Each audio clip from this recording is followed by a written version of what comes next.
ఇప్పుడు random blood sugar, semen analysis, diagnostic tests పై 50% discount, ఉచిత IUI మరియు IVF కన్సల్టేషన్, ఉచిత అల్ట్రాసౌండ్ స్కానింగ్ అందిస్తున్నారు. 49 అంటే సంతానం, 49 అంటే సంతోషం.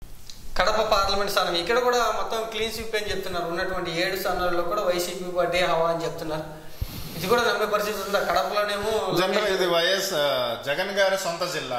ఈ జిల్లాలో వాళ్ళని కాదని ఇంకొకరికి ఓటేసే పరిస్థితి ఉందా? సో బద్వేలు ఉప ఎన్నికలు వచ్చినాయి, ఏమైంది? సో ఇదే జరుగుతుంది ఇక్కడ. ఇంతకు మించి ఎక్స్పెక్ట్ చేయాల్సిన అవసరం కూడా లేదు.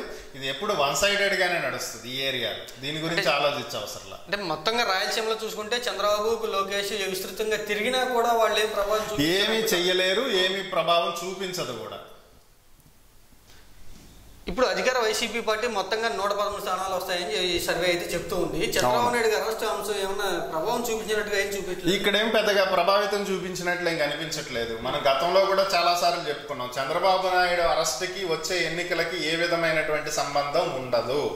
ఎందుకంటే దానికి సంబంధించి ఎవరు కూడా, మీరు గమనిస్తే ప్రపంచ దేశాల చుట్టుపక్కల రాష్ట్రాల్లో ధర్నాలు, హర్తాళ్ళు, ర్యాలీలు జరిగినాయి, కానీ ఏపీలో ఎవడన్నా బయటకు వచ్చి మాట్లాడా?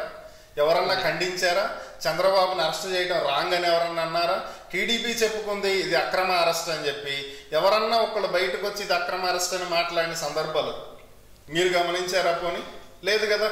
సో ఇక్కడ ఎవరు కూడా దాన్ని ఎవరు ఒక అరెస్ట్లా చూడట్లేదు, దాన్ని ఎవరు పట్టించుకోవట్లేదు. అసలు పట్టించుకుని దాని సివియారిటీ ఉంటే అది అప్పుడు ఎన్నికల ఫలితాల్లో కనిపిస్తుంది. ఇప్పటికైతే అటువంటి దాఖలాలు ఏం లేవు.